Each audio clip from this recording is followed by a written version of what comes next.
ngai khoblei pheki parlograwan bro ke baju channel ban page ke video notice khwai ka channel na lari entertainment te parlograwan ta to ngine page ka notice khwai ka ji ko khwai ro kha ka ba an penyai dai ba kanjai thongni rangkat bat ki parlog ka jika kan deng te po moliba lane molandep hakapung jo ikong kwirsina nong siang kan kapung ka don harut jo ka surok kalentina nong stoin ban le charing do Katarik deh kak khandru tarik benai egos area rapsan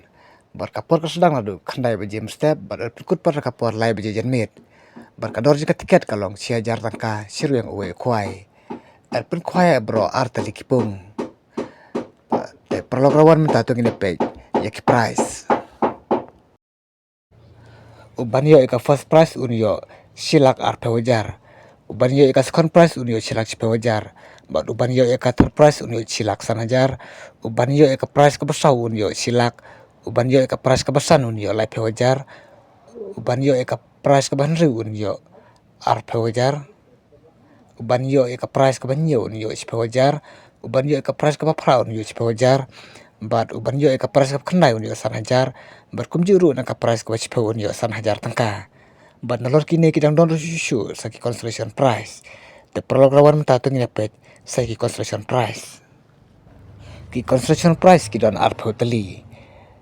tem ta tu ngepet uban yo eka construction price na ka number way unyo arhajar ka construction price number r unyo arhajar ka balai unyo arhajar ka basau arhajar ka basar arhajar ka banre arhajar ka banyo arhajar ka bapra arhajar ter hadu ka number ka ba arpo kolong arhajar kawe ka construction price on sim jing theo ya baro ke jadoka om sa ban sajing bam kan bom pandai kapor ban khwai la lor ki do karim an the thamai biang san kwintal haka khandai tarik bnai bapra ari arpsan but on don ru kinong diwi bat kinong diknyang on sa ban bu jaka da usik lane da uding haka por arbaje janit haka khasan tarik bnai bapra ari arpsan on ai por sikenta bapin weno